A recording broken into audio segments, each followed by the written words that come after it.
Wala nang maraming paligoy-ligoy pa, diretso sa punto na. Maiksi lang ang komentaryo, pero diretso sa punto. Maraming kuro-kuro, may tiwali, may totoo. Dito, sa puntong diretso tayo. Punto, diretso. Nadismaya nga mga kabunyog. Ayon sa prosecution, nadidismaya sila. Bakit dismayado sila? Kasi nga wala ang ginagawa ng defense, wala naman silang matibay na ebidensya. Wala rin silang matibay na mga testigo.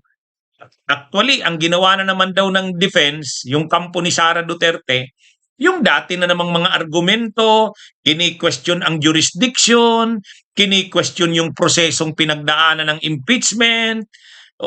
Kumbaga, sabi ng prosecution, nakakadismaya. Sabi nga ni Congresswoman Renico ng Kabataan Party List, siya ang isa sa mga spokespersons ng prosecution. Sabi niya, tunog lata daw. Tunog lata yung pre-trial brief ng kampo ni Sara. Ibig sabihin ng tunog lata, wala namang laman, maingay lang, walang laman.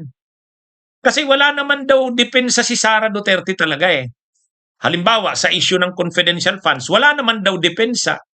Sa issue ng unexplained wealth, wala namang depensa. Hindi naman daw talaga sinagot ni Sara yung mga issue sa kanya at mga ebidensya.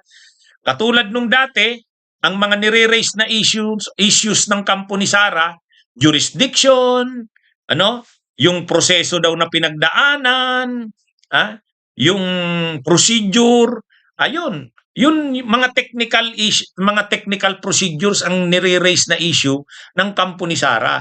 Pero yung pagsagot dun sa mga issue tulad ng confidential funds, tulad ng unexplained wealth, yung mga hindi na deklara sa SALN, wala, hindi sinasagot daw ni Sara Duterte. Kaya dismayado ang prosecution. Sabi ng prosecution, ang pangit ng magiging trial kasi nakasentro lang ang mga sagot ng depensa sa mga issue ng technicalities ng impeachment. Katulad niyan, kini-question yung mga ebidensya, dapat daw yung present lang, yung naka-attach lang sa complaint ang payagan. Masyadong actually, sa totoo lang mga kabunyog, mas mabuti pa yung impeachment ni Estrada. Kung ganyan nga ang style ng defense ni Sara, ang pangit. Ang pangit. Mas mabuti pa pala yung trial ng impeachment ni Corona sa ni Estrada. Kasi nung trial ng impeachment ni Estrada, sinagot ng kampo ni Estrada yung mga issue. Sinagot. Ganon din si Corona. Bawat issue kay Corona, sinagot ng impeachment ay ng defense. Dito, hindi daw sinasagot ng defense yung mga issue. Ang kini-question ng defense, yung procedure na dinaanan. Yung dati na nilang paulit-ulit na sinasabi. Ano ba yung sinasabi nila? Na mali yung dinaanang proseso doon sa Kamara, sa House of Representatives, inabuso daw ng House of Representatives yung kanilang discretion, walang due process, yung mga ganun. Yun yung yan yung line ng defense. Ibig sabihin, ang ginagawa ng kampo ni Sara, palusot. Palusot mga kabunyog, mga kababayan. Ayaw humarap sa ayaw harapin yung mga issues na binabato. Wala. Pagkaganyan ang pangit mga kabunyog. Kasi, hindi naman sinasagot ni Sara yung issue ng confidential funds. Yung issue ng unexplained wealth. Yung issue ng mga hindi dineclare sa SALN. Hindi daw eh. Kaya sabi nga ng mga tagapagsalita ng prosecution, dismayado ang prosecution. Kasi ang ini-expect nila, maghaharap talaga sila sa mga issue. Halimbawa, yung issue ng paggastos ni Sara ng confidential funds, yung issue ng hindi maipaliwanag na paglaki ng kanyang yaman, yung issue ng hindi pag-declare ng kanyang mga yaman at ari-arian, yun daw dapat eh. Hindi daw sinagot. Kaya nakita na daw nila yung laman ng pre-trial brief. Yun na naman yung dating issue na nire-raise ng kampo ni Sara.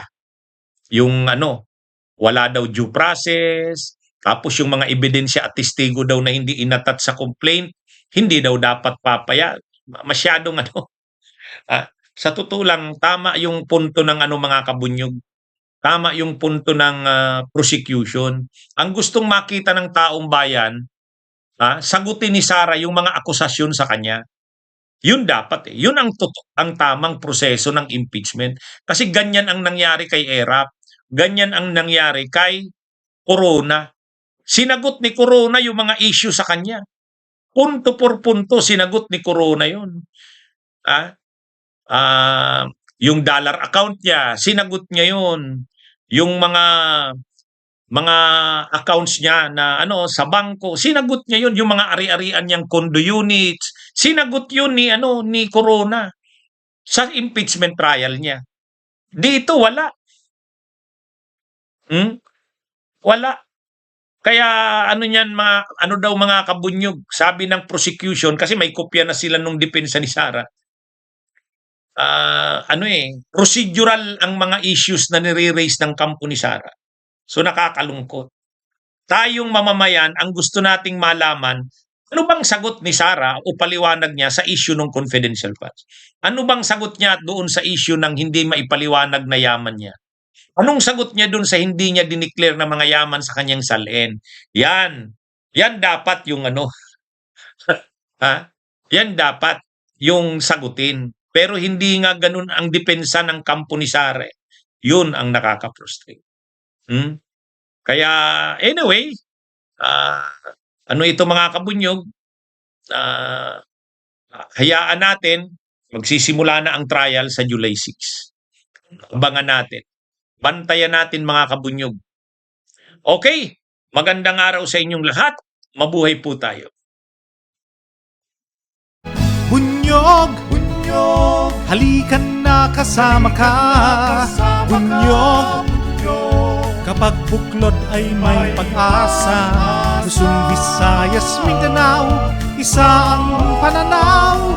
Sa bagong Pilipinas ang bunyog isisigaw. Bunyog, bunyog.